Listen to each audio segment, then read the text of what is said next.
Hello, my name is Haley Olson, and Emily Lawrence and I are presenting a project that me, Emily, Ryan Weiss, and Josh Muckey have been working on throughout this semester. So, course assessment provides regular feedback about student progress, gives insight into day-to-day teaching methods and student learning processes, and provides student data and feedback for instructors for course improvements. There are two types of assessments, formative and summative. The goal of summative assessment is to evaluate student learning at the end of an instructional unit.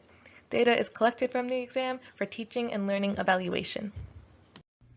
With our research, our goal is to solve the problem that arises when colleges have courses with multiple sections, each being taught by different faculty members. This means you have faculty members with different teaching experience and different teaching styles trying to teach the same class. Because of their different backgrounds, they might have different opinions on the course learning outcomes, or CLOs. This leads to teachers of different sections putting more or less emphasis on certain topics depending on their individual views of them. As a result, test questions will not necessarily be the same across all sections, so we can't make an accurate assessment of all students' learning in that course. However, we can make a standardized test to assess student learning, which is how we want to solve this problem. Continuing from that, a solution is to design a repository of test questions. The test questions included in this repository are designed and discussed by all faculties teaching the same course and/or advanced courses in the same course curriculum map.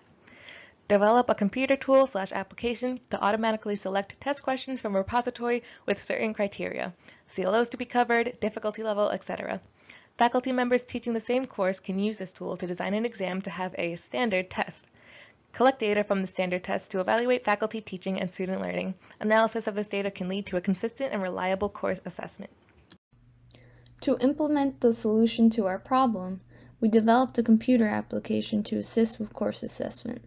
This application will automatically generate a test for faculty members to give their students. We designed this application to generate an assessment specifically for CSE 118, Fundamental Programming in Java, which is the introduction course to computer science at Suffolk Community College. Below is an outline of the application's design, which will be covered in greater detail in the upcoming slides. Going into more detail on the algorithm, we worked with a repository containing over 300 questions, which the algorithm selects from to create an exam. The faculty user of the algorithm can input a desired size and difficulty level. The algorithm then returns a group of test questions matching these inputs as well as other criteria. The algorithm, the key functionality of the application.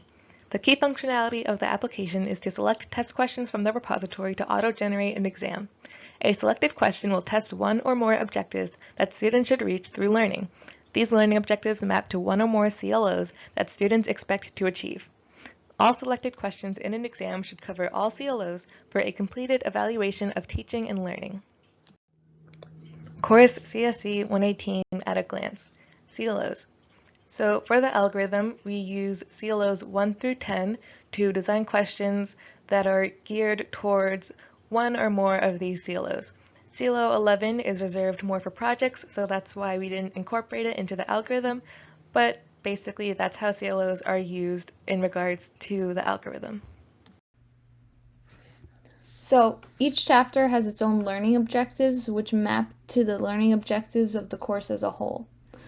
So this is an example showing what a student should learn by the end of Chapter 1, and the red text is the course learning objective that the chapter's learning objective maps to.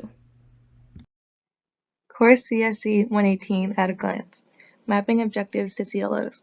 The table below shows which CLOs map to which chapters and learning objectives. This is the outline of our algorithm design, which is explained in the next slide with the help of a visual. So this chart represents the basic flow of the algorithm. So first we gather the course learning outcomes, which are CLOs 1 through 10, and then we map them to learning objectives, which is basically the objectives covered in each chapter. And then from that, we generate a repository of test questions. Next, we associate a number with each CLO, which represents the amount of questions that cover that specific CLO. Then the algorithm finds a CLO with the least count. So basically the CLO that's covered the least. And then it selects questions from the repository that cover that CLO. And if more than one CLO has the lowest count, then it'll randomly pick a question between those two CLOs. Once the algorithm gathers this group of questions covering a specific CLO, then it will randomly pick a question from this group that also matches the desired difficulty level. The algorithm will check to make sure this question was not chosen for the test yet, and if the question was chosen already, the algorithm will pick a new question from the same group of CLO-specific questions. Otherwise, the question gets added to the set of test questions, and the count for this CLO is increased in the CLO list. If the question covers additional CLOs, the counts for these CLOs are increased as well. If the desired test size is met, then the algorithm returns the set of questions it generated back to the user. Otherwise, another question is picked following the same process again. Designing the algorithm, improving flexibility and applicability. To improve applicability, the algorithm has the following input arguments. 1. The number of test questions in an exam. The user can specify the number of test questions in a test.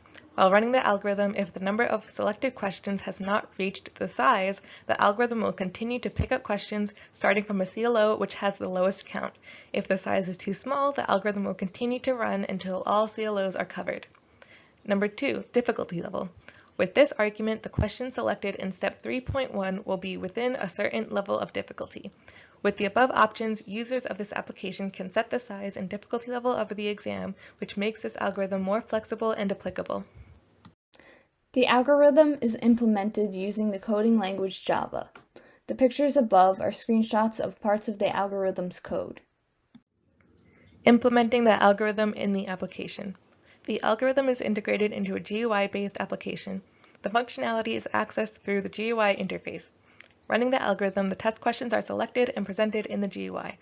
And on the left are 2 screenshots of the GUI so far. So right now, the only functionality our application has is automatically generating an exam meeting certain criteria. So in the future, we want to integrate more functionalities, including automatic data collection, such as collecting students' test scores, and automatic generation of an assessment report, such as returning the students' success rates in each CLO.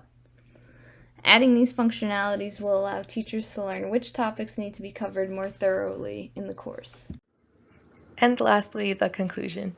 With the algorithm and application, faculties teaching the same CSE 118 will automatically apply the same criteria to design a test by selecting questions from the same repository. The exam will be standardized across all course sections and data collected for evaluation will be more reliable. This will lead to a consistent course assessment. Using the same idea and framework, we can develop similar applications for other courses assessments.